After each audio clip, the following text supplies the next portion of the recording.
Le Daf Kaf Daled dans Masechet Nazir, nous prenons la seconde ligne, nouvelle Mishnah. Aïcha Shenadra Ben Nazir, une femme qui s'est engagée à être Nazir. Veifrishat Behemta, elle a mis de côté une bête pour des bêtes pour les korbanot que doit apporter un Nazir. Hakar et faire la Baala, et après son mari annule son neder de Nazir. Im Shelo Haïta Behema, si la bête qu'elle a mise de côté appartenait à son mari, Tetsev et Ba'eder, eh bien, on laissera cette bête comme n'importe quelle bête qui n'est pas Ekdesh. Il n'y a pas de sainteté sur la bête. Imshela, si par contre la bête appartenait à la femme, Aïta Behema, Ahatat Tamut, parmi les bêtes qu'elle a mis de côté, si c'est pour le korban Hatat Tamut, eh bien on laissera l'animal mourir.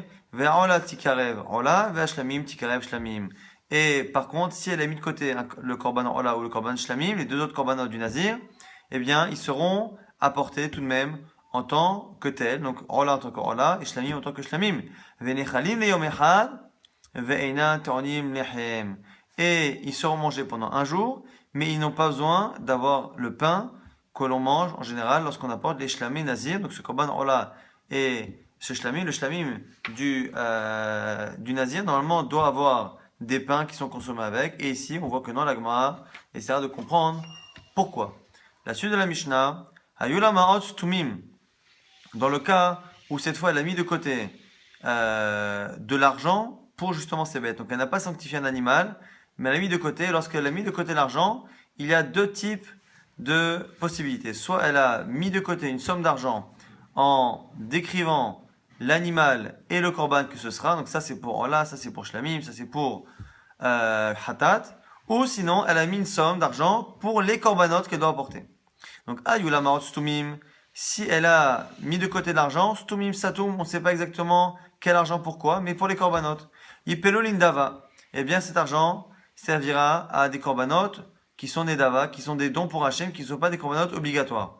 Marot Meforashim, si par contre elle a précisé, ça c'est pour Hatat, ça c'est pour Ola, ça c'est pour Shlamim, Deime Hatat, Yelechu le Yamamelach, l'argent du Hatat, il ira, on s'en débarrassera. Donc Yamamelach, c'est la mer morte pour dire qu'on s'en débarrasse, qu'on n'en profite pas. Velo Nehenin, on n'a pas le droit d'en profiter. Velo Mo'alim Baem, mais malgré tout, si on en a profité à tort, on ne doit pas apporter Korban Me'ila. Demer Ola, l'argent qu'elle a mis de côté pour le Korban Ola Yaviu, Ola, on apportera un Korban Ola avec. Ou Mo'alim Bahen, et par contre, si on en profite à tort, on apportera un korban me'ila. Deme shlamim. Par contre, l'argent qu'elle a mis de côté pour le korban shlamim, il y avait ou shlamim, on apportera un shlamim.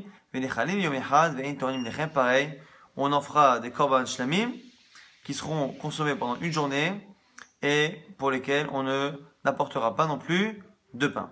À ce propos, la Gemara revient tout de suite sur la première partie de la Mishnah. On avait une différence entre le cas où la femme a mis de côté une bête pour ses korbanot de la fin de Nézirut. Et on a fait la différence entre le cas où la bête lui appartenait et la bête lui appartenait pas. Donc c'était un cas où elle avait mis de côté des animaux pour Hatat, Ola et Shlamim, mais finalement son mari lui avait annulé la Nézirut et en fonction de l'appartenance de la bête au départ, eh bien il y aura une différence. Si la bête appartenait à son mari, eh bien il n'y a pas de Ekdesh. Le Ekdesh, la Kedusha, la sainteté disparaît complètement de l'animal. Par contre si c'est à elle, on a vu que le Hatat devra mourir, que les autres resteront Ola et Shlamim. L'Agma dit Mantana de Baal lo mishtabedla. C'est qui le Tana qui pense ici que le mari n'est pas asservi au korbanot de sa femme? On verra tout de suite qu'il y a une marloquette. Est-ce que lorsqu'un homme épouse une femme, il s'engage aussi, il engage ses biens par rapport aux obligations que la femme aura de korbanot? L'Agma dit, on voit ici que lorsqu'elle a pris ses bêtes à elle, les bêtes sont engagées. Lorsqu'elle a mis ses bêtes à lui, elles ne sont pas engagées. Amara Prisa Rabbanani, c'est Rabbanan. Car si tu penses que c'est Rabbi Yehuda, pourquoi il a dit que lorsque les bêtes appartenaient au mari et que finalement la Nézirut a été annulée, eh bien on a dit que les bêtes elles sortiront dans les champs, dans les pâturages et qu'il n'y a plus de sainteté dessus. Pourquoi? Mishtabedla, selon Rabbi Yehuda, les bêtes sont, les biens et les animaux du mari sont asservis, sont liés aux engagements de la femme. Dit Tanya, c'est une braïta. Rabbi Yehuda Omer, au nom de Rabbi Yehuda, Adam mevi korban ashir alishto. Un homme, il a korban, ce qu'on appelle le korban, le sacrifice ashir du riche, alishto. C'est-à-dire, il y a certains korbanos, certains sacrifices, où la Torah dit, Si la personne a les moyens, elle apportera un gros bétail. Si elle n'a pas les moyens, un petit, sinon elle apportera même de la farine. Elle apportera une volaille ou de la farine. On voit que la Torah fait une différence entre le pauvre et le riche au sujet de certains corbanotes. Et ici, on voit quoi? On voit que si la femme est pauvre, mais que le mari est riche, eh bien, c'est le mari qui, avec son argent à lui, donnera des bêtes pour sa femme. Donc on voit que le chiyuv de la femme est lié à l'argent du mari. De là, on voit que selon Rabbi Yehuda, en tout cas, selon Rabbi Yehuda, on voit que le mari est engagé par rapport aux bêtes que la femme, aux corbanotes que la femme doit apporter. Vechen kol korbanot shei chayevet. La braïta de Rabbi Yehuda nous dit, et pour tous les sacrifices, chez Kar Katavla, c'est ce qui a marqué dans la Ketouba, c'est marqué quoi? Kol ahariut de itlach, tout engagement que tu auras, alay min kadmadena, eh bien, ce sera justement, mutal Allah, ce sera sur moi, tout engagement que tu auras. Donc c'est marqué dans la Ketouba que l'homme s'engage à donner de son argent et de ses bêtes pour les sacrifices qui incombent à la femme. Donc du coup, la Gemara nous dit pour l'instant que ça ne peut pas être Rabbi Yehuda, puisque dans la Mishnah on a vu que si elle a pris les bêtes de son mari, il n'y aura pas de Kedusha à la fin dessus, eh bien, ça veut dire qu'on ne pense pas comme Rabbi Yehuda. Parce que selon Rabbi Yehuda, eh bien, ce que la femme doit, c'est avec l'argent du mari que l'on doit l'apporter. Donc du coup, les bêtes qu'elle a pris avec l'argent de son mari, c'est exactement pareil que les siennes. Rava Amar, Rava dit non, c'est pas la peine de dire ça. Afilou tema Rabbi Yehuda, même si t'es Rabbi Yehuda, on peut dire, pourquoi Kim Shabad là, mais mita de tzricha. Lorsqu'on dit que selon Rabbi Yehuda, eh bien, les biens de l'homme sont engagés justement par rapport au devoir que la femme a entre autres dans les corbanotes, mais mita de tzrichala, c'est que dans les choses dont elle a besoin, qui sont obligatoires. Mais mita de l'autre tzrichala, l'homme, sinon non. Et ici, dans ce cas, on a vu quoi? Elle a mis de côté des bêtes pour ses corbanotes de nazir, mais au final, elle n'est pas nazira, puisque son mari lui a annulé sa naziroute. Et donc, puisqu'elle a pris avec les bêtes de son mari, mais que finalement, il n'y a pas de naziroute, quand est-ce qu'on dit que l'argent du mari, c'est l'argent de la femme? C'est par rapport aux corbanotes, aux obligations que la femme a. Mais là, ici, elle n'a pas d'obligation. Ce qu'a dit dans la Ketouba, kol hariot, toutes les obligations, toutes les responsabilités que tu as par rapport à un korban, par rapport à quelque chose de similaire, à ce moment-là, tu les prendras sur mon argent. Mais là, ici, comme il n'y a plus naziroute, il n'y a plus rien. Donc c'est pour ça que rétroactivement, l'animal n'a pas de sainteté. Il y en a qui disent que la discussion s'est passée à l'envers. Ikade Amré. Maintenant, il y en a qui disent que la question a été posée comme ça. C'est qui Tana Maraprizda? Maraprizda, il a dit c'est Rabbi Yehuda. C'est Rabbi Yehuda, pourquoi? Et c'est Rabbi Yehuda et qui pense justement que on est dans un cas où comme donc elle a pris avec les bêtes de son mari, si elle était restée Nézira, eh bien ça aurait marché. Mais comme finalement on lui annule la Néziroute, finalement les bêtes sont au Cholin. Pourquoi? On dit que finalement c'est Rabbi Yehuda. Des Rabbanan, parce que de l'autre côté, Rabbanan est difficile à comprendre. Si c'était Rabbanan, l'homme ben la klal, selon Rabbanan, le mari n'est jamais engagé par rapport au sacrifice de sa femme. Or, chez nous, dans la Mishnah, on voit deux choses. On voit autant que si il annule la Néziroute, eh bien, les bêtes de son mari redeviennent hol. Mais par contre, on voit quoi? On voit que si la Néziroute n'est pas annulée, on voit que les bêtes restent comme elles étaient. Or, comment c'est possible d'imaginer que la femme a mis de côté des animaux qui appartiennent au mari pour sa Néziroute? Puisque selon Rabbanan, un homme n'est pas engagé. Donc il est vrai que cette Mishnah-là, quand on la regarde, elle a l'air d'un côté d'être comme Rabbanan, d'un côté d'être comme Rabbi Yehuda. Lorsque l'on dit que lorsqu'il annule le Neder, eh bien les bêtes redeviennent chol, on a l'impression que c'est pas comme Rabbi Yehuda, parce qu'il est engagé. Après on a dit non, finalement c'est un cas où quand on dit qu'il est engagé le mari, il est engagé lorsque la femme aussi est engagée, mais si elle n'est pas engagée, il ne l'est pas non plus. Mais d'un autre côté, le début de la Mishnah est difficile à comprendre. Lorsqu'on dit qu'elle a mis de côté des bêtes, et que ça a l'air d'être que ces bêtes-là restent saintes, sanctifiées, tant que le mari n'annule pas la Néziroute, on n'arrive même pas à comprendre selon Rabbanan pourquoi elle peut mettre de côté des bêtes qui appartiennent à son mari si on ne pense pas comme Rabbi Yehuda qu'un homme, lors de la Ketouba, s'engage à donner ses bêtes pour les sacrifices de sa femme. Les Rabbanan, Mshaved Eklal. Et là, Echidame, Dimshaved là, c'est quoi le cas où il est engagé? Kegon, Daknela, Vekevan, Daknela, Avadinafsha. Donc c'est quoi? C'est un cas où le mari lui a justement donné justement de ses bêtes. Et donc du coup Rava nous dit Rava Amar, Afilut et Marabanan, ça peut être même selon Rabbanan. Pourquoi? Ki makne la nami, bemita de tzrichala, bemita de lo tzrichala, lo makne la. Donc on peut dire que c'est Rabbanan, et qu'en fait c'est un cas où c'est le mari qui a dit à sa femme je te donne mes bêtes, et là aussi, même si selon Rabbi Yehuda, c'est un cas où il n'a rien à dire le mari, selon Rabbanan, c'est un cas où c'est le mari qui a donné ses bêtes, mais quoi qu'il arrive, de la même manière que dans Rabbi Yehuda on a dit que lorsque de manière tacite, eh bien la Ketouba fait en sorte qu'il donne ses bêtes, il donne ses bêtes que lorsque la femme a une obligation, mais là c'est pareil, même si c'est ici le mari qui a donné de manière claire ses bêtes, il ne les donne que tant qu'elle a des engagements. Donc il a dit, je te donne les bêtes en fonction de ton engagement. Mais si finalement dans la journée il lui annule sa nésiroute, eh bien finalement, à la fois il annule la nésiroute et à la fois, finalement, les bêtes qu'il lui a données ne lui sont pas données et ne sont pas sanctifiées, puisque finalement il n'a donné que parce qu'il pensait qu'elle allait avoir une obligation. On avait dit dans la Mishnah que im shela haïta, si la bête appartenait à la femme, eh bien hatat tamut ve'ola tikrav. Si c'est un korban khatat qu'elle a mis de côté pour la nésiroute, eh bien le korban khatat devra mourir, on ne pourra pas l'utiliser. Mais ola, et le korban ola par contre, il sera important en tant que ola. L'agma dit hi menala, mais d'où elle a des bêtes? Parce que nous on pense quoi? Amarta mashekanta isha kanta ba'ala. En général on dit qu'une femme, ce qu'elle possède appartient à son mari.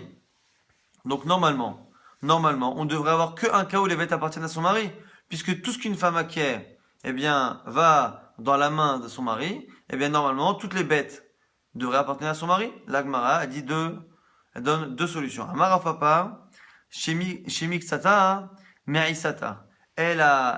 Shekim Sata, donc elle a, comment dire, elle a été avare avec sa haïssa, avec sa pâte. On dit que l'homme, dans l'Aktuva, a l'obligation de donner à sa femme chaque jour une sorte d'argent de poche, de quoi vivre et de quoi avoir de l'argent de poche. Elle, si elle était comme Sanit, si elle a été avare et qu'elle a mis de côté, qu'au lieu de consommer tout cet argent dont elle avait besoin, eh bien elle s'est restreinte et elle a mis de côté, et bien avec cet argent-là, cet argent lui appartient, et donc elle peut acheter une bête qui lui appartient à elle. Autre possibilité, nous dit la Gemara,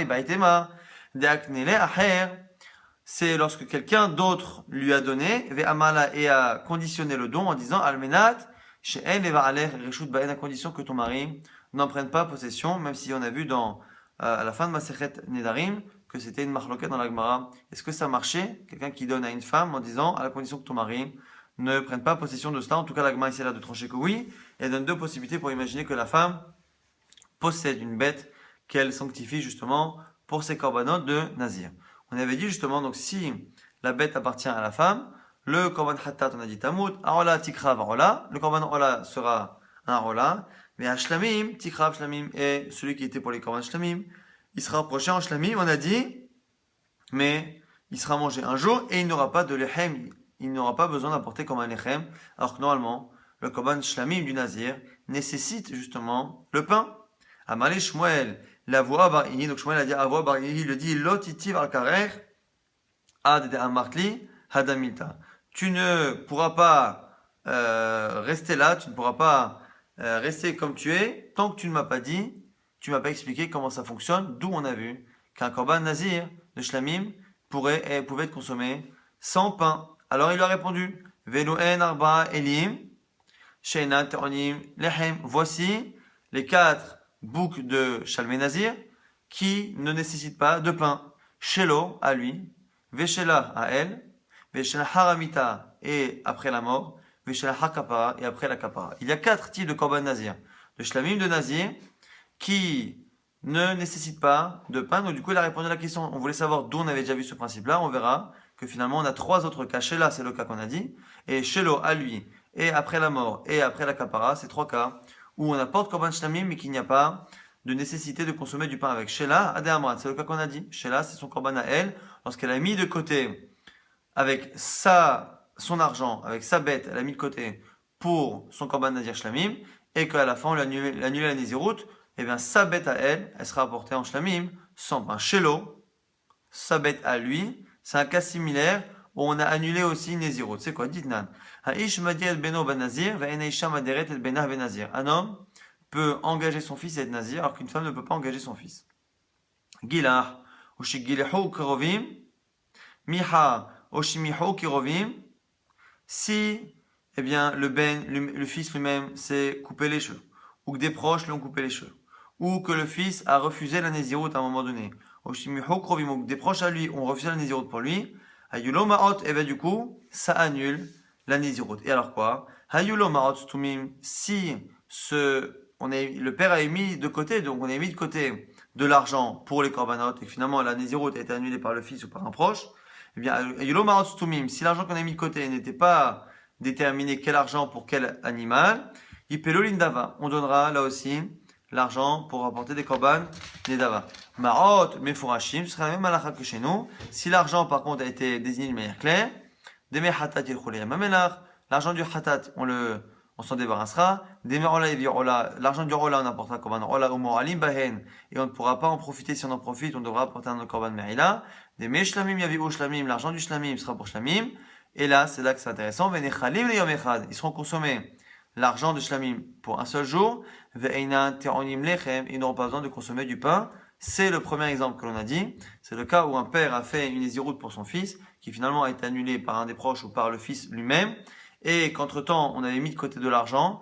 L'argent qu'on a mis pour le korban shlamim sera utilisé pour un korban shlamim sans consommation de pain. C'est le fameux exemple qu'avait demandé Shmuel.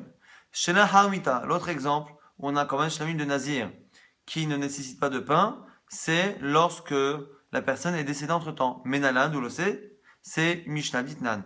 Amafrish Maot, les Néziruto, celui qui met de côté de l'argent pour ses korban de Nazir, il ne détermine pas quel korban pour quel argent. L'onénim, velo moralim bahen, on ne peut pas profiter de l'argent. Velo moralim, il n'y a pas de me'ila, donc il n'y a pas de korban si on en profite. Parce qu'avec cet argent, on peut apporter pour tout korban shlamim. Met, si maintenant il est mort. Ve'ayulo ma'ot stumim, et qu'il avait mis de côté de l'argent, sans déterminer quel argent pour quel korban, mais il a mis l'argent de côté pour les korbanot. Yepelo lindava, on donnera l'argent pour la nedava, pour justement des korbanot, de dons à Kadosh Baruch Hu. Ma'ot meforashim, si par contre il a déterminé ça pour hatat, ça pour ola, ça pour shlamim, deme hatat la même halakha toujours, l'argent du hatat, eh bien, yelech le hibou, on s'en débarrassera à la mer morte ou n'importe où. Velo ne'eni velo moralin, on ne peut pas en profiter, mais il n'y a pas de sacrifice si on transgresse. Des merola, il y a vu rola, avec l'argent de rola, on apportera un korban rola ou moralin baen. Mais par contre, ici, on n'a pas vraiment profité. Et celui qui en profite devra apporter un korban de merila. Des shlamim, et l'argent maintenant du shlamim, qui est ce qui nous intéresse. Il y avait ou shlamim, on apportera un korban shlamim avec. Venechalim le yomecha venam teonim lechem. Ils seront mangés pendant un jour et ils ne nécessiteront pas non plus de consommation de pain. Deuxième exemple, on voit qu'on a un korban shlamim de nazir qui ne nécessite pas de consommation de pain. Dernier cas, chez la hakapara.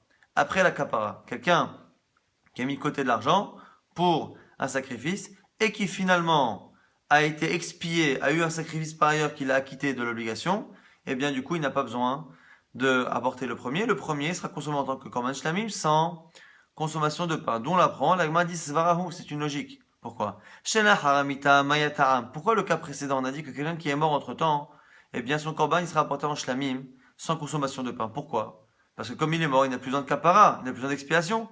Eh bien, shena hakapara, quelqu'un qui est vivant, mais qui a été expié par un autre korban, nami, c'est la même chose. Alors, chazel kapara, il n'a pas besoin de kapara, donc du coup, il apportera le korban en tant que shlamim, sans consommation de pain. Donc, on a cité ici 3 cas en dehors du cas qu'on a vu chez nous. Le cas où c'est un nézirut du fils qui a été annulé, le cas où la personne entre-temps est morte, ou a été expiée, ce qui finalement revient au même. Parce que la mort, c'est l'expiation de la mort qui fait que la personne ne consomme, enfin, que le korban sera apporté, mais sans consommation de pain. Et l'agma a dit, il tous les cas, il n'y a pas d'autres cas. On a il y a d'autres cas, tous les korban de shlamim de nazir, qui ont fait la shrita, mais pas comme il faut. Par exemple, on n'a pas fait ça les shem mitzvah, on s'est trompé dans la kavana, ils sont kshérim, on peut les consommer. Mais l'oralim, mais il n'acquitte pas le propriétaire de son obligation. Venechalim le yom echad, ils sont consommés en un jour. Ve'einan teronim lo lechem velo zero, et on voit que on n'a pas on n'a pas besoin de manger du pain et pas non plus de manger zéro béchéla, donc la partie de la jambe. Et on voit ici qu'on n'a pas l'obligation de manger du pain. Donc il y a encore d'autres cas qui n'ont pas été cités. Là, on a dit pourquoi on les a pas cités. Kimizatan kahashim, shelo kimizatan lo kahashim. On n'a parlé que des cas où la chose a été faite comme il faut. Là, ici, tu nous parles d'un cas d'une exception. La personne n'a pas fait la shrita comme il faut. On ne parle pas des exceptions. On ne parle que des cas où la shrita a été faite comme il faut.